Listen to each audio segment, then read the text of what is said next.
ప్రియమైన సహోదరి సహోదరులారా, మన బేతేలు క్రైస్తవ ప్రార్థనా మందిరం ద్వారా ప్రతి ఉదయకాలం ఉదయకాల ప్రార్థనా కూడిక ప్రారంభిస్తూ ఉన్నాం. కాబట్టి ఆసక్తి కలిగిన వారు మందిరంలోకి వచ్చి ఈ కూడికలో పాల్గొనవచ్చు. లేని ఎడల మీరున్న స్థలాల నుంచే కూడికలో పాల్గొనవచ్చు. అలాగే ఫేస్బుక్ లైవ్ ద్వారా కూడా మీరు ఆన్లైన్లో కూడా పాల్గొనవచ్చు. కనుక ప్రకటన గమనించి ఏదో ఒక రకంగా ప్రతిదినం ప్రార్థనతో వాక్యంతో దినాన్ని ప్రారంభించడం మనందరికీ ఎంతో ఆశీర్వదకరం. కాబట్టి ఆ విధంగా మీరందరూ కూడా కూడికలో పాల్గొంటారని నేను ఆశపడతా ఉన్నాను. వాక్య ధ్యానంలో మనం మార్కు సువార్త వాక్య ధ్యానాల్లో మనం ఉన్నాం. మార్కు సువార్త 6వ అధ్యాయం మొదటి వచనం నుంచి కొన్ని వచనాలు చదువుతా ఉన్నాను. దయచేసి మీరందరూ కూడా చూడాలని కోరుతా ఉన్నాను. మార్కు సువార్త 6వ అధ్యాయం మొదటి వచనం చదువుతున్నాను. ఆయన అక్కడ నుండి బయలుదేరి స్వదేశమునకు రాగా ఆయన శిష్యులు ఆయన్ను వెంబడించిరి. విశ్రాంతి దినం వచ్చినప్పుడు ఆయన సమాజ మందిరంలో బోధింపనారంభించెను. అనేకులు ఆయన బోధ విని ఆశ్చర్యపడి, ఈ సంగతులు ఇతడికి ఎక్కడి నుండి వచ్చెను? ఇతనికి ఇవ్వబడిన ఈ జ్ఞానం ఎట్టిది? ఇతని చేతుల వలన ఇట్టి అద్భుతములు చేయబడుచున్నవి. ఇది ఏమి? ఇతడు మరియ కుమారుడు కాడా? ఇతడు యాకోబు, యోసేపు, యూదా, సీమోను అని వారి సహోదరుడు కాడా? వడ్లవాడు కాడా?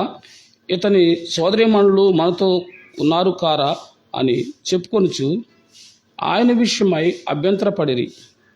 అందుకు యేసు, ప్రవక్త తన దేశంలోనూ తన బంధువుల్లోనూ తన ఇంటి వారిలోనూ తప్ప మరి ఎక్కడనూ ఘనహీనుడు కాడని చెప్పెను. అందువల్ల కొద్దిమంది రోగుల మీద చేతులుంచి వారిని స్వస్థపరచుడు తప్ప మరి ఏ అద్భుతము ఆయన అక్కడ చేయజాలకపోయెను. ఆయన వారి విశ్వాసమునకు ఆశ్చర్యపడిను. ప్రార్థన చేసుకుందామండి.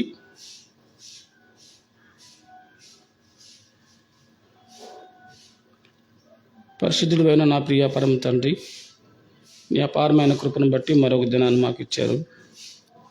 నాయన, ఉదయకాలం వాక్య ధ్యానాలను ప్రారంభిస్తూ ఉన్నా.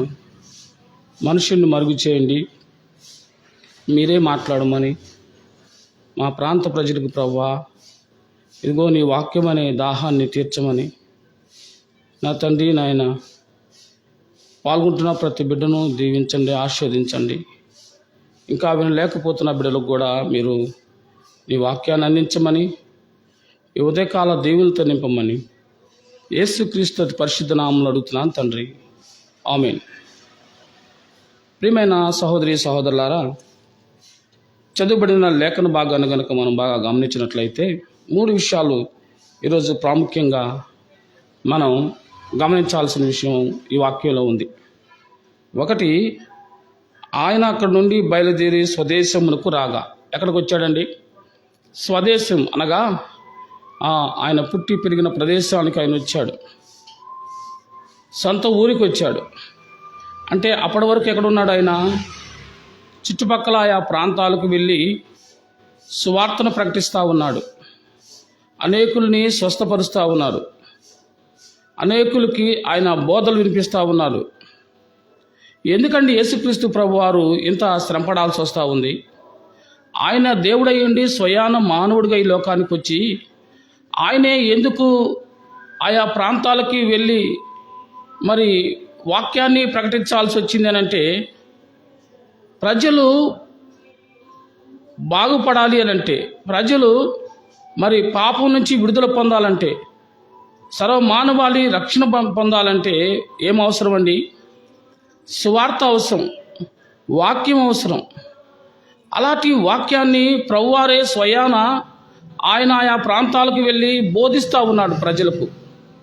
ప్రజలు విని అనేక మంది రక్షించబడతా ఉన్నారు. కారణం ఏందో తెలుసా? వాక్యం ఒక వ్యక్తి జీవితాన్ని బాగు చేసిద్ది. వాక్యం ఒక వ్యక్తి జీవితాన్ని కట్టిద్ది. వాక్యం ద్వారా వినుట వలన విశ్వాసం కలిగిద్ది. ఆ విశ్వాసం ప్రభుని గురించిన విశ్వాసమైనట్లయితే ఆ వ్యక్తి మారు మనసు పొంది రక్షించబడి పరలోకానికి అర్హుడవుతాడు. అర్థమవుతుంది నా మాటలు మీకు? కాబట్టి ప్రభువారు ఆయన ప్రతిరోజు ఆయా చుట్టుపక్కల ఉన్న ప్రాంతాలకు వెళ్ళి ప్రజలందరికీ సువార్త ప్రకటిస్తూ ఉన్నాడు. ఈనాడు కూడా సువార్త మరి కరువైన దినాల్లో మనం ఉన్నాం. అదేంటి అలా అంటున్నావు సేవకుడా? సువార్త ఎక్కడ చూసినా వినిపింపబడుతుంది కదా. అవునండి, వినిపింపబడుతుంది. కానీ సువార్తలోని 2 రకాలు ఉన్నాయి. ఒకటి, మనుషులు తన సొంత ఆలోచనలు ప్రజల మీద రుద్దేటి సువార్త అని చెప్తా ఉన్నారు. ఆ వాక్యంలో ఉన్నది ఉన్నట్లు బోధించేది మరొకటి. సత్యాన్ని పక్కన పెట్టి అసత్యాన్ని ప్రకటించే దినాల్లో మనం ఉన్నాం. జాగ్రత్త. ఎక్కడ చూసినా కల్తీ బోధలు. అవునండి, లోకమంతా కల్తీతో నిండిపోయింది. మనం తినే ఆహారం కల్తీ, మనం పీల్చే గాలి కల్తీ కదండి, కట్టుకునే బట్టలు కల్తీ, ప్రతి దాంట్లో కల్తీ కల్తీ కల్తీ లేని అంటూ మరి ఈ లోకంలో ఏదీ లేదు.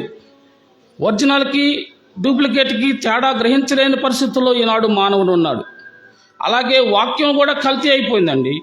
వాక్యాన్ని కూడా దుర్బోధలు బోధిస్తూ ఉన్నారు. జాగ్రత్త. ప్రజలకు మరి లేనిపోయిన ప్రజల్ని భిన్నమైన బోధల వైపు తిప్పుతూ ఉన్నారు. వాక్యంలో ఉన్న సత్యాన్ని పక్కన పెట్టి ప్రజలకు వింతలు వినోదాలు చేసి చూపిస్తూ ప్రజలను మభ్యపెడతా ఉన్నారు. ఎంత బాధాకరం అండి సోదరుడు, సోదరి. ఇది గుర్తించలేని స్థితిలో ఎక్కువ శాతం ప్రజలు ఉన్నారు. కాబట్టి వీరు ఏం చేస్తూ ఉన్నారు? గొర్రెలను పాడు చేస్తూ ఉన్నారు, మందను పాడు చేస్తూ ఉన్నారు. అందుకే ప్రభు అన్నాడు, తోడేళ్ళు వచ్చి మందలను చెరిపేస్తాయి, కనికరించు జాగ్రత్త అంటున్నాడు. అవునండి, వీరు కనికరించరు సోదరుడు, సోదరి. రక్షించబడే ప్రజల పట్ల వీళ్ళ ఆలోచన ఎలా ఉంటుందంటే కనికరం లేకుండా దుర్మార్గమైన ఆలోచనలతో చెడు బోధలు చేసి ప్రజలను మభ్యపెట్టి నరకపాత్రులను చేయడానికి కూడా సాతాను వాక్యాన్నే ఆయుధంగా ఎంచుకుంది. వాక్యము మేము కూడా చెప్పేది వాక్యమే అని అంటూ ఉన్నారు, కానీ వారు చెప్పేది దుర్బోధ. అయితే ఇక్కడ ఒక కొసమెరిపోయిందంటే, ఆయన స్వదేశానికి వచ్చాడు, చుట్టుపక్కల ప్రాంతాల్లో వాక్యం బోధిస్తూ ఉంటే అందరూ చక్కగా వచ్చి వింటున్నారు, అనేక మంది మారుతూ ఉన్నారు, అనేక మంది అంగీకరిస్తూ ఉన్నారు. కానీ ఇప్పుడు ప్రభువారు ఎక్కడికి వచ్చాడు? స్వదేశానికి వచ్చాడు. స్వదేశంలో ఆయనకి అవమానం, స్వదేశంలో ఆయనకి నిందలు, స్వదేశంలో ఆయనని హేళన చేయటం, స్వదేశంలో ఆయన్ని తిరస్కరించడం జరుగుతూ ఉంది. చూసారా? అందుకే ప్రభు ఏమన్నాడండి, విశ్రాంతి దినం ఆయన వచ్చినప్పుడు ఆయన సమాజ మందిరంలో బోధించినప్పుడు అనేకులు ఆయన బోధన చూసి ఆశ్చర్యపడుతూ ఉన్నారు. అనేకులు ఆశ్చర్యపడతా ఉండేటట్టుగా ఈయన బోధలు ఉన్నాయి. వాక్యం సమృద్ధిగా అందిస్తూ ఉన్నాడు, స్వస్థతలు చేస్తూ ఉన్నాడు, రక్షణ కార్యాలు చేస్తూ ఉన్నాడు, ఆశ్చర్య కార్యాలు చేస్తూ ఉన్నాడు. ఎందుకంటే ఆయన ఆశ్చర్యకరుడు, ఆలోచనకర్త, సమాధానానికి అధిపతి అయిన దేవుడు కనుక. కానీ ఈ సంగతులు ఇతనికి ఎక్కడి నుండి వచ్చినాయి అని వాళ్ళు అనుకుంటున్నారు. కారణం ఏంటంటే వాళ్ళు యేసుక్రీస్తుని సొంత రక్షకుడుగా అంగీకరించడానికి, యేసుక్రీస్తుని దేవుడిగా అంగీకరించడానికి ఇష్టపడని దినాల్లో మనం ఉన్నాం. నా మాటలు మీకు అర్థమవుతున్నాయి కదండి. ఆయన దేవుడిగా వాళ్ళు అంగీకరించలేకపోతున్నారు. కాబట్టి ఏమన్నారంటే వాళ్ళు ఆశ్చర్యపడి, ఈ సంగతులు ఇతనికి ఎక్కడి నుండి వచ్చినాయి, ఇతనికి ఇవ్వడిన ఈ జ్ఞానం ఎట్టిది, ఇతని చేతుల వలన ఇటు అద్భుతములు చేయబడుతున్నవి, ఇదేమిటి? అవునండి, మానవుడు ప్రభువుని, సత్యాన్ని, సత్యవాక్యాన్ని గుర్తించక ఇదేమిటి, ఈ బోధ ఏంటి అని అంటున్నాడు. అవునండి, ఈనాడు బేతేలు సంఘం ద్వారా వినిపించబడుతున్న బోధలు కూడా ప్రజలకు ఎలా ఉన్నాయంటే వింతగా ఉన్నాయి. ఇదేంటి అని అంటా ఉన్నారు. జాగ్రత్త సోదరుడా, సోదరి. కారణం ఏమంటే అసత్యాన్ని విని అసత్యాన్ని చూసి మానవుడు ఏమంటున్నాడంటే సత్యం చూసినప్పుడు అతనికి ఇదేమిటి అనే స్థితికి వెళ్ళిపోయారు కదండి. ఇదేమిటి? ప్రభు చేస్తున్న బోధలు విని వాళ్ళు ఇదేమిటి అని అంటున్నారు కదా సోదరుడా, సోదరి. అవును, ఇదేమిటి అని మనం బైబిల్ గ్రంథంలో ఇశ్రాయేలు జీవితంలో కూడా వారు అంటూ ఉన్నారు. ఆకాశం నుండి ఆయన మన్నా కురిపించినప్పుడు ఇది ఏమి అని అడుగుతూ ఉన్నారు. ఇదేంటి అన్నారు. చూసారా, ఆయన ఉచితంగానే వాళ్ళు కష్టపడకుండా, వాళ్ళు పంట వేయకుండా, వాళ్ళు కోత కోయకుండా వారికి ప్రతిదినం ఆకాశం నుండి మన్నాను కురిపిస్తే ఇదేమీ అని అడిగారు. ఈనాడు యేసు ప్రభువు కూడా సత్యాన్ని ప్రకటిస్తూ ఉంటే ఇతడు ఆ బోధలకు వాళ్ళు ఆశ్చర్యపడి ఆయన జ్ఞానానికి వాళ్ళు చూసి విస్మయం ఉంది, ఇదేమిటి అని అడుగుతూ ఉన్నారు. ఆయన అద్భుతాలు చూసి ఇదేమిటి అని అడుగుతూ ఉన్నారు. కారణం ఏంటంటే వాళ్ళు ఆయన దేవుడుగా అంగీకరించాల. పైపెచ్చు ఆయన పుట్టిన శారీరకంగా ఆయన పుట్టిన విధానాన్ని చూసి వాళ్ళు మాట్లాడుతూ ఉన్నారండి. ఏమిటి ఆ శారీరకంగా ఆయన పుట్టిందని మనం చూసినట్లయితే వాళ్ళు ఏమంటున్నారండి, ఇతడు మరియ కుమారుడు కాడా, ఇతడు యాకోబు, యేసేబు, యూదా, సీమోను అని వారి సహోదరుడు కాదా అంటున్నాడు. అవును, ఇతను మన ముందే ఉన్న మరియా యేసేబుల కుమారుడు. ఆ తర్వాత మరియకు ఇంకా పిల్లలు పుట్టారు కదా, వాళ్ళు యాకోబు, యేసేబు, యూదా, సీమోను అనే వాళ్ళు కూడా ఈయనకి సహోదరులు సహోదరులు ఉన్నారు కదా. కాబట్టి వాళ్ళెవరికి లేదు జ్ఞానం. ఇతడు వడ్లవాని కుమారుడు, ఇతనికి ఎక్కడిది ఈ జ్ఞానం అని వాళ్ళు ఆశ్చర్యపడతా ఉన్నారు. అవునండి, ప్రభువుని ప్రభువుగా, దేవుడిని దేవుడుగా అంగీకరించకుండా వాళ్ళు ఎవరిలాగా చూస్తూ ఉన్నారు, ఒక సామాన్య మానవుడిలాగా చూస్తూ ఉన్నారు. కనుకనే వాళ్ళకి ఈయన గురించి వాళ్ళకి అర్థం కావటం లేదు, ఈయన యొక్క బోధలు అర్థం కావటం లేదు, ఈయన అంగీకరించలేకపోతున్నారు. సోదరుడా సోదరి, నీవు ఇంకా సత్యవాక్యాన్ని అంగీకరించలేకపోతా ఉన్నావా? ఈ ఉదయకాలం నీతో నాతో ప్రభు మాట్లాడుతూ ఉన్నాడు. ప్రభువుని అంగీకరించకుండా ఇంకా ఎంతకాలం నీవు దూరంగా ఉంటావు? ఈ మందిరం పెట్టిన కొత్తలో అండి సుమారుగా ఒక 70 మంది దాకా వచ్చింటారు. అనేక మంది వచ్చారు, చూశారు, చూస్తూ ఉన్నారు, వెళ్తూ ఉన్నారు. బోధలు విని అంగీకరించలేక చాలామంది వెనుక తిరిగి వెళ్ళిపోయారు. కారణం ఏంటంటే సత్యాన్ని ప్రకటిస్తే సత్యాన్ని అంగీకరించలేని వారు చాలామంది వెనుక తిరిగి వెళ్ళిపోయారు. చూద్దామని వచ్చారు, చూశారు, వారికి బోధలు నచ్చల. ఇక్కడ మనుషుల్ని మభ్యపెట్టే చాక్లెట్ బోధలు ఇక్కడ ఉండవు, మనుషుల్ని మభ్యపెట్టే ఐస్ క్రీమ్ బోధలు ఇక్కడ ఉండవు. సత్యాన్ని మాత్రమే ప్రభు ప్రకటిస్తూ ఉన్నాడు. కాబట్టి సత్యం అందరికీ ఏమవుదు, మింగుడు పడదు. ఈ అబ్బాయి బోధ చేస్తూ ఉంటే ఈ కష్టంగా ఉంది, కొంచెం మార్చుకోవాలా, కొంచెం హార్ష్గా ఉంది, కొంచెం తగ్గించుకోవాలా. ఏంటంటే తగ్గించేది? తగ్గించడానికి నా మాటలా? తగ్గించడానికి నా సొంత బోధలా? ప్రభు వాక్యంలో ఉన్నట్టు చదివి పేజీ నెంబర్లతో సహా చెప్తా ఉంటే దానిని అంగీకరించి ప్రజలు మార్చుకోవాల్సింది పోయి మార్చుకోకుండా పైపెచ్చు బోధలు మార్చుకోమంటున్నారు. దేవుని వాక్యాన్ని మార్చమంటున్నాడు, దేవుణ్ణి మార్చమంటారు కదా చివరికి, కాదండి సోదరుడా సోదరి. వాక్యమైన దేవుడు, ఆయన మార్పు లేని దేవుడు, ఆయన సత్యవంతుడు, ఆయన నీతివంతుడు, ఆయన దగ్గర యథార్థతే ఉంటుంది, అసత్యానికి ఆయన దగ్గర స్థానం లేదు. సోదరుడా సోదరి జాగ్రత్త. అయితే వీళ్ళు ఆశ్చర్యపడతా ఉన్నారు, అద్భుతాలు ఇతను చేస్తూ ఉన్నాడు.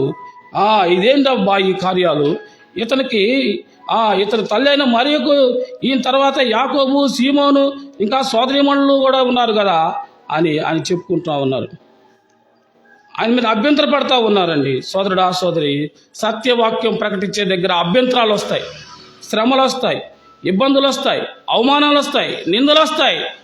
వాటన్నిటి నుండి తప్పించగలిగిన దేవుడు ఉదయకాలం నీతో నాతో మాట్లాడుతూ ఉన్నాడు. ఏమన్నాడు యేసు? అప్పుడు ప్రభు మాట్లాడుతున్నాడు. అందుకు యేసు, ప్రవక్త తన స్వదేశంలోనూ తన బంధువుల్లోనూ తన ఇంటి వారిలోనూ తప్ప మరి ఎక్కడైనా గణహీనుడు కాడని చెప్పాడు. సొంత ఊరిలోనూ సొంత ప్రదేశంలోనూ సొంత ఇంటిలో ప్రవక్త ఘనత నొందడు, ఎందుకంటే అంగీకరించలేరు. సోదరుడా సోదరి జాగ్రత్త. ప్రవక్తని కాదు నువ్వు అంగీకరించాల్సింది, ప్రభువుని అంగీకరించు. బోధకుడు మాదిరి లేని బోధకుడైతే మాదిరి లేని వ్యక్తిని పక్కన పెట్టేసేయండి. చెప్పేది ఒకటి చేసేది ఒకటైతే అతను పక్కన పెట్టేసేయండి, ఆ సంఘాన్ని పక్కన పెట్టేసేయండి. కానీ ప్రజలకు ఏం కావాలా? ప్రజలకు వారిని మెచ్చుకునే బోధలు, వాళ్ళని పొగిడేవి, వాళ్ళని దీవించమనేవి, లెగిస్తే దీవెనలు దీవెనలు దీవెనలు దీవెనలు. సోదరుడా సోదరి, దీవెనలు అవసరమే, మనిషికి దీవెన అవసరమే. అయితే అవి పరలోక సంబంధమైన దీవెనలు అయితే నీకు అది ఉపయోగకరంగా ఉంటాయి. భూలోక సంబంధమైన దీవెనలు అవి తాత్కాలికం అండి. ప్రభు అనేక మందిని స్వస్థపరిచాడు, వాళ్ళకి మరలా అనారోగ్యం రాలేదా? చనిపోయిన వారిని లేపారు, వాళ్ళకి మరలా ఇబ్బందులు రాలేదా? తప్పకుండా వస్తాయి. లోకంలో శ్రమలు, ఇబ్బందులు, అనారోగ్యాలు వస్తూ ఉంటాయి, పోతూ ఉంటాయి. కానీ శాశ్వతమైంది మారు మనసు, శాశ్వతమైంది ఏమండి పరలోకం. పరలోక సంబంధమైన దీవెనలు, ఆధ్యాత్మిక దీవెనలు నీవు పొందుకుంటే అవి నిన్ను రక్షిస్తాయి, అవి నిన్ను బాగు చేస్తాయి, అవి నీ జీవితాన్ని కడతాయండి. సోదరుడా, సోదరి, అయితే ప్రభువారు వారి కార్యాలు చూసి ఆయన ఆశ్చర్యపడు. అందుకు ఆయన కొద్దిమంది రోగుల మీద చేతులుంచి వారిని స్వస్థపరుస్తూ తప్ప మరి ఏ అద్భుతం ఆయన అక్కడ చేయజాలకపోయినా ఆయన వారి అవిశ్వాసమునకు ఆశ్చర్యపడతా ఉన్నాడు. ఆయన వారి అవిశ్వాసానికి ఆశ్చర్యపడతా ఉన్నారు. ఇంత కష్టపడి ప్రభువారు బోధ చేస్తూ ఉంటే ఈ బోధను అంగీకరించబోయింది గాక ఈ బోధను అడ్డుకుంటా ఉన్నప్పుడు వారిలో ఉన్న అవిశ్వాసాన్ని, ఇంత వాక్యం విని మారాల్సిన వ్యక్తి మారకుండా పైపెచ్చు ప్రభువు మీద అభ్యంతరపడుతున్నప్పుడు వారి అవిశ్వాసాన్ని చూసి ఆయన ఏం చేస్తూ ఉన్నాడమ్మా? ఆశ్చర్యపడతా ఉన్నాడు. అయ్యో, వీళ్ళెందుకు ఇంత అవివేకులుగా ఉన్నారు, వీళ్ళెందుకు ఇలాంటి పరిస్థితుల్లో ఉన్నారు అని ఆ ప్రజలను చూసి ప్రభువారు ఏం చేస్తూ ఉన్నాడు? ఆశ్చర్యపడతా ఉన్నారు. సోదరుడా, సోదరి, మానవుడి అవిధేయత దేవునికి దూరంగా మనుషుల్ని తీసుకెళ్ళింది. మానవుడి అవిధేయత వికృత చేష్టాలు చేయడానికి మనిషిని కారకుడుగా చేసింది. ఈరోజు ప్రభువు నీతో మాట్లాడుతున్నాడు. ఏ పరిస్థితుల్లో నీవు ఉన్నావు, ఎలాంటి పరిస్థితుల్లో నీవు ఉన్నావు, ఆయన అవిశ్వాసాన్ని చూసి ఆశ్చర్యపడుతున్నాడు. ఇంత వాక్యం చెప్పానే, ఇంత వాక్యం విన్నారే, ఇంతమందిని స్వస్థపరిచానే, ఇంతమందిని బాగు చేశానే, కానీ వీళ్ళలో ఏముంది? అవిధేయత. అవిధేయత అవిధేయతతో మనిషి నిండిపోయిన పరిస్థితులు చూశాడు. నువ్వే పరిస్థితిలో ఉన్నావు సోదరుడా, సోదరి? ఈరోజు ప్రభు నీతో మాట్లాడు. ఆయన నీతో మాట్లాడుతున్నాడు. ఏమంటున్నాడు? అవిధేయత చూసి ఆశ్చర్యపడతాను. నీలో విధేయత ఉందా, అవిధేయత ఉందా? ఉదయకాలం ప్రభు నీతో మాట్లాడుతున్నాడు. ఏ పరిస్థితిలో నీవు ఉన్నావండి? విధేయత కలిగిన జీవితం నీవు జీవించాలని ప్రభు కోరుకుంటా ఉన్నాడు. మానవుల్లో ఎక్కువ శాతం అవిధేయత కలిగిన జీవితాలే కొనసాగిస్తూ ఉన్నాడు. ఈరోజు ప్రభు నీతో మాట్లాడుతున్నాడు. అవిధేయత మనలో ఏదైనా ఉంటే సరి చేసుకుందాం. వాక్యము సూటిగా, వాక్యమైన దేవుడు మాట్లాడితే మనం ఏం చేయాలా? జీవితాలను సరి చేసుకోవాలా. సరి చేసుకోకుండా మనం ఏం చేస్తూ ఉన్నాం? ఏమండి, సరి చేసుకోపోయింది కాక విమర్శిస్తూ ఉన్నాం, వాక్యాన్ని విమర్శిస్తూ ఉన్నాం, వాక్యం చెప్పే బోధకులను విమర్శిస్తూ ఉన్నాం, సంఘాన్ని విమర్శిస్తూ ఉన్నాం, సంఘ కార్యక్రమాలను విమర్శిస్తూ ఉన్నాం. చివరికి వాక్యమైన దేవుణ్ణే విమర్శించే స్థితికి మానవుడు వెళ్ళిపోయాడు. ఎంత ఘోరమైన పరిస్థితులు మనం చూస్తూ ఉన్నాం. సోదరుడా, సోదరి, యువతకాలం ప్రభు నీతో నాతో మాట్లాడుతూ ఉన్నాడు. ఎంతకాలం ఇంకా ప్రభు దూరంగా ఉంటావు? ఇదిగో ఆ ప్రభు అయితే ఆయన ప్రేమలో మార్పు లేదు, ఆయన ప్రేమలో ఎటువంటి భేదము లేదు. యేసుక్రీస్తు ప్రభు అందరికీ దేవుడు. ఆయన అందరికీ, సర్వమానవాళికి దేవుడు. ఆయన పాపుల కోసం ప్రాణం పెట్టాడు, పరిశుద్ధుల కోసం ప్రాణం పెట్టాడు, సర్వమానవాళి కోసం ప్రాణం పెట్టాడు. సర్వమానవాళి కోసం ఆయన లోకానికి దిగి వచ్చాడమ్మా. ఆయనలో ఏ భేదం లేదు, మనలో భేదం ఉంది. మనం ఏ భేదము లేదు. అందరూ పాపము చేసి దేవుడు అనుగ్రహించి మహిమను పొందలేకపోతా ఉన్నాం. కానీ ఆయన ఏ భేదము లేకుండా ఈ పాపము చేసిన మానవులందరినీ కూడా సమానంగా ప్రేమించి తన ప్రాణాన్ని నీ కొరకు, నా కొరకు, మనందరి కొరకు పెట్టాడు. ఆయన చూసారండి, ఆయన బలి అయింది మనందరి కొరకు, ఒకరి కొరకు, ఇద్దరి కొరకు కాదండి. ఆయన బలియాగం చేసింది తన వారి కొరకు కాదు, ఇశ్రాయేలు కొరకు కాదు, మానవాళ్ళందరి కొరకు ఆయన బలి అయ్యాడు. సోదరుడా, సోదరి, ఉదయకాలం ప్రభు నీతో మాట్లాడుతున్నాడు. ఆయన ఆశ్చర్యపడుతున్నాడు. దేని గురించి ఆశ్చర్యపడాలండి? వాస్తవంగా దేని చూసి ఆశ్చర్యపడాలి? ప్రజలు ఆశ్చర్యపడ్డారు. దేని చూసి చెప్పండి? దేని చూసి ప్రజలు ఆశ్చర్యపడ్డారమ్మా? ప్రజలు ఆయన 5 రొట్టెలు, ఏమండి 2 చేపలు 5,000 మందికి పంచిపెడితే ఆశ్చర్యపడ్డాడు.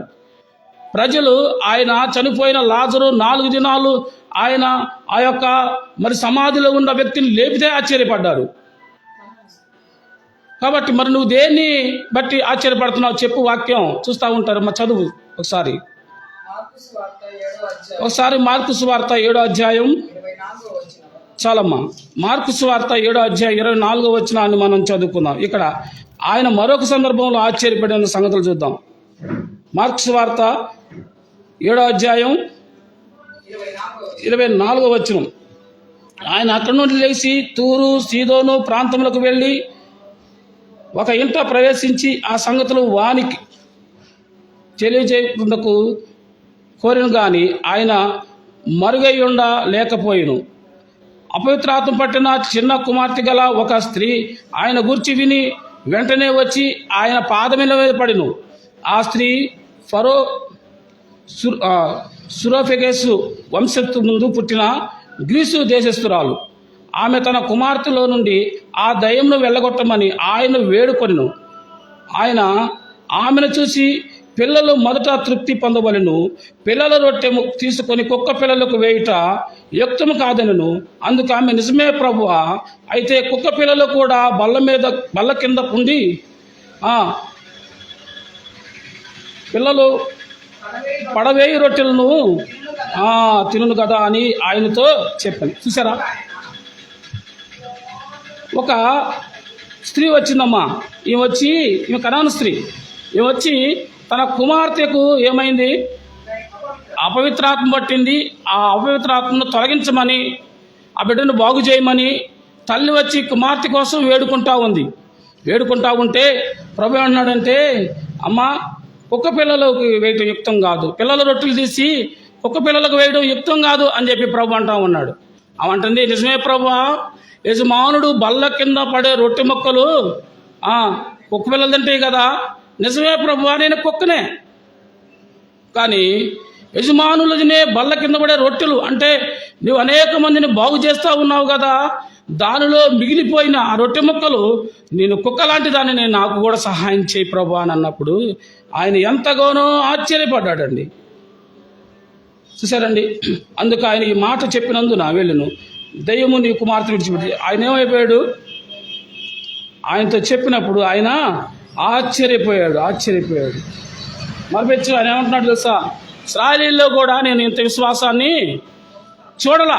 చూసారండి, అక్కడేమో వాళ్ళలో ఉన్న అవిశ్వాసాన్ని చూసి ఆశ్చర్యపోయాడు, ఇక్కడేమో ఈమెలో ఉన్న విశ్వాసాన్ని చూసి ఆశ్చర్యపోతున్నాడు. అక్కడ వాళ్ళు అవిశ్వాసం ఉన్న ప్రజలు ఎవరు, సొంత ప్రజలు, సొంత ఊరు, సొంత కుటుంబకులు, సొంత గ్రామస్తులు. వాళ్ళలో ఏముంది, అవిశ్వాసం ఉంది, నమ్మటంలా. పైపెచ్చు ప్రభువుని అడ్డుకుంటా ఉన్నాడు, ప్రభు బోధలను అడ్డుకుంటా ఉన్నారు. కానీ ఇక్కడేమో ఈమెమో సొంత ఊరు కాదు, బంధువు కాదు, అమ్మా ఈమె ఇశ్రాయేలు కూడా కాదు, ఈమె అన్యురాలు. ఈమె నమ్మింది. ఈమె వచ్చి తన అవసరత అడుగుతూ ఉంటే ఆయన కుక్క పిల్లలు వేయడం యుక్తం కాదని, మరి ఇంత ఘోరమైన వాడినా కానీ ఈమె విశ్వాసం ఎంత గొప్పదంటే, నన్ను కుక్క అంటావా, నీ వెనుదిరిగి వెళ్ళలా. అవును ప్రభువా, కుక్క పిల్లలు కూడా యజమానుడు బల్ల కింద పడి రొట్టె ముక్కలు తిని జీవించును కదా అని అంటుంది. ఆమె చెప్పిన విధేయత, ఆమె చూపించిన విశ్వాసం, ఆమెలో ఉన్న ఆ యొక్క మరి ఆసక్తిని చూసి ప్రభు ఆశ్చర్యపడి ఆమె కోరుకున్నట్లుగా చేసి పంపించాడు. చూసారా సోదరుడా, సోదరి, ఈరోజు ప్రభు నీతో మాట్లాడుతూ ఉన్నాడు. ప్రభు దగ్గర నువ్వు మేలులు పొందుకోవాలంటే అలా వచ్చి ఇలా వెళ్తే కాదమ్మా. నువ్వు ప్రభు మీద విశ్వాసం ఉంచాలి, ప్రభు మందిరానికి తరచుగా రావాలి, వాక్యం చదవాలి, ప్రార్థన చేయాలి, ప్రభు దగ్గర నమ్మిక పొందుకోవాలి. నువ్వు అవసరాల కోసం వచ్చావా, లేకపోతే నువ్వు ప్రభువుని నిజంగా నమ్మి వచ్చావా అనేది ప్రభువుని హృదయాంతరంగం చూస్తాడు. ఈమె హృదయాన్ని చూశాడు. ఈమె హృదయంలోని సత్యాన్ని, ఈమె ఎంత యథార్థంగా ప్రభువుని నమ్మిందో ఇతరులు కూడా తెలుసుకోవాలనే ఉద్దేశంతో దేవుడు ఏం చేశాడు, ఆమె దగ్గర ఇంత కఠినమైన మాట్లాడాడు. ఇలాంటి కఠినమైన మాటలు బైబిల్ గ్రంథంలో మరెక్కడిగా పెద్దగా కనిపించవు మనకి. ఒక స్త్రీని ఇంతగా అవమానకరంగా మాట్లాడిన మాటలు ఎక్కడా కనిపించవు. లోకంలో ఇది అవమానమే. కానీ ప్రభు ఈ మాటలు మాట్లాడడానికి కారణం ఏంటంటే, తమ సొంత వారికి బుద్ధి రావాలా అదమ్మా. తమ సొంత ప్రజలు, తన ఇంట్లో ప్రజలు, తన బంధువులు, తన గ్రామస్తులకు బుద్ధి రావాలా. వాళ్ళకి బుద్ధి రావాలంటే ఈ యొక్క అన్యురాలు వచ్చి మాట్లాడుతున్నప్పుడు ఏమైనా కఠినంగా మాట్లాడాడు. వాళ్ళని ఎప్పుడు కఠినంగా మాట్లాడలా. అయినా కానీ వాళ్ళలో అవిశ్వాసమే ఉంది. ఏమైనా కఠినంగా మాట్లాడినలో గొప్ప విశ్వాసం ఉంది. ఈ విశ్వాసాన్ని బయటకు తీయడానికి ప్రభు అలా అన్నాడు తప్ప ఆమెను అవమానపరచాలని కాదు, ఆమెను హేళన చేయాలని కాదు, ఆమెను తోలివేయని కాదు, కానీ ఆమెలో ఉన్న విశ్వాసాన్ని బయటకు తీసి అనేకులు సత్యాన్ని గ్రహించేటట్లు చేయడం కొరకే ప్రభు అలా చేశాడు. సోదరి, ప్రభు నిన్ను పరీక్షిస్తా ఉన్నాడంటే నీ ద్వారా అనేక మంది మారాలనే ఉద్దేశంతో ప్రభు నీ యొక్క కొన్ని సందర్భాల్లో నీ ప్రార్థనకు జవాబు ఆలస్యమైందంటే నువ్వు మరింతగా ప్రార్థన చేసి నీ భక్తిని కనపరిచి ప్రభు యొక్క కృపను నువ్వు పొందుకుంటావు, ప్రభు దయను పొందుకుంటావు. అప్పుడు అనేకులు చూసి ఆశ్చర్యపడేటట్టుగా ఆశ్చర్య కార్యాలు చేయడానికే కొన్ని సందర్భాల్లో ప్రభు ఆలస్యం చేస్తాడు. అబ్రహామును ఆలస్యం చేశాడు కదమ్మా, ప్రజలు ఎంత అవమానం పరిచారు, అయినా ఆగాడా? అన్నా విషయంలో ఆలస్యమైంది. అమ్మా, ఇంట్లో ఉన్న పెనిన్న ఎంత గేలు చేసింది, అయినా ఆమెలో ప్రభు కార్యం చేయటం మానుకున్నాడా? నీ జీవితంలో కూడా ప్రభు తన సొంత కార్యాన్ని చేయడానికి ఇష్టపడతా ఉన్నాడు. ఏమిటి ఆయన సొంత కార్యం? ప్రతి వ్యక్తి మారు మనసు పొందటమే, ప్రతి వ్యక్తికి వాక్యం అందటమే ఆయన ఉద్దేశం. అయితే ఆయన ఉద్దేశాన్ని లోకంలో అపవాది అనేక రకాలుగా చెరిపివేసింది, జాగ్రత్త, భిన్న బోధల ద్వారా. కాబట్టి ఆయన మార్పు లేనివాడు, ఆయన ప్రేమ కలిగినవాడు, ఆయన ప్రేమ అనంతం అండి. ఆ ప్రేమను నీవేం చేస్తూ ఉన్నావు? దూరం చేసుకుంటున్నావేమో, ఆయన ప్రేమను నీవు లెక్క చేయట్లేదేమో. ఈరోజు ప్రభు నీతో మాట్లాడుతున్నాడు, సోదరుడా సోదరి. ఆయన ఏమండి అన్ని ఖండాల వారి కోసం ప్రాణం పెట్టాడు, సర్వమానిక వాళ్ళ కోసం ప్రాణం పెట్టాడు, నీ కోసం నా కోసం కూడా ఆయన ప్రాణం పెట్టాడు. అలాంటి ప్రభువుని నమ్ముతావా? ఇంకా నమ్మకుండా ఉండేది. ఈరోజు ప్రభు నీతోనే మాట్లాడుతూ ఉన్నాడు. ఒక మంచి నిర్ణయం తీసుకొని దేవుడి యొక్క గొప్ప మేలులను పొందుకోవాలని, ఆ పరలోక పట్టణానికి సిద్ధపాటు కలిగి ఉండాలని దేవుడు కోరుకుంటున్నాడు. అటు కృప మనందరికి దయచేయను గాక. ప్రార్థన చేసుకుందాం. పరిశుద్ధుడైన నా ప్రియ పరమ తండ్రి, నీ అపారమైన కృపను బట్టి నాయన ఉదయకాలం ప్రభువా నీ యొక్క బోధల ద్వారా మాతో మాట్లాడావు. అయ్యా తండ్రి, నీవు స్వదేశానికి వచ్చినప్పుడు సొంత ప్రజలే నిన్ను అంగీకరించాల, నీ బంధువులే అంగీకరించాల, నీ ఇంటి వారే అంగీకరించాల. పైపెచ్చు వాళ్ళు దీని గురించి అనేక మాటలు మాట్లాడుతూ ఉన్నారు. వారి పనులు చూసి నీవు ఆశ్చర్యపోతూ ఉన్నావు, వారి అవిశ్వాసాన్ని చూసి ఆశ్చర్యపోతూ ఉన్నావు. ఇంత కార్యాలు చూస్తూ ఉన్న వీళ్ళు అవిశ్వాసమే చూపిస్తున్నారు అని ఆశ్చర్యపడ్డావు. కనాను స్త్రీ విషయంలో ఆశ్చర్యపడ్డాము ఆ యొక్క విశ్వాసాన్ని చూసి. అయ్యా, అలాంటి విశ్వాస యోధులుగా మా ప్రాంత ప్రజలను, మా సంఘ బిడ్డలను ఉంచమని, ఇదిగో తండ్రి మా ప్రాంత ప్రజలందరినీ ఉదయకాల దీవులతో నింపమని కోరుతాను. ఈ వాక్యం విన్న ప్రతి బిడ్డ నా తండ్రి నాయన రక్షించబడ్డానికి, దీవించబడ్డానికి సహాయం చేయమని కోరుతా ఉన్నాను. ఆయా ప్రాంతాలకు ఉద్యోగాల నిమిత్తం, పనుల నిమిత్తం నా తండ్రి నాయన, ఇదిగో నా ప్రభు చదువుల నిమిత్తం వెళ్తున్న బిడ్డలున్నారు. వారి చదువులో, ఉద్యోగాల్లో, పనుల్లో తోడుగా ఉండండి. క్షేమకరమైన ప్రయాణం దయచేయండి. ఇదిగో మా ప్రాంతంలో చిన్న చిన్న వ్యాపారాలు, పనులు చేసుకుంటున్నా ఉన్నారు, వారిని దీవించండి. ఇదిగో మందిరాన్ని ప్రభా, మందిర కుటుంబాలని, సంఘ కుటుంబాలని, ఈ ప్రాంత ప్రజలందరినీ చేతులకు అప్పగిస్తూ ఈ ఉదయకాల దీవులతో నింపిరా తండ్రి నాయన. నీ ప్రేమను తండ్రి అందరూ అర్థం చేసుకుని మారే భాగ్యాన్ని నీ బిడ్డలకు దయచేయమని మరొకసారి తండ్రి నాయన ఈ వాక్యం నీ బిడ్డల జీవితాల్లో ఫలించడానికి సహాయం చేయమని యేసుక్రీస్తు పరిశుద్ధ నామములో అడుగుతున్నాను తండ్రి. ఆమేన్. మన తండ్రి అయిన దేవుని నుండి, ప్రభు అయిన యేసుక్రీస్తు నుండి పరిశుద్ధాత్మ సహాయం సకల పరిశుద్ధులకును మీ అందరికి తోడైండి ఆశీర్వదించును గాక. ఆమేన్. అందరికి వందనాలండి. దేవుడు మిమ్మల్ని దీవించి ఆశీర్వదించును గాక. May God bless you.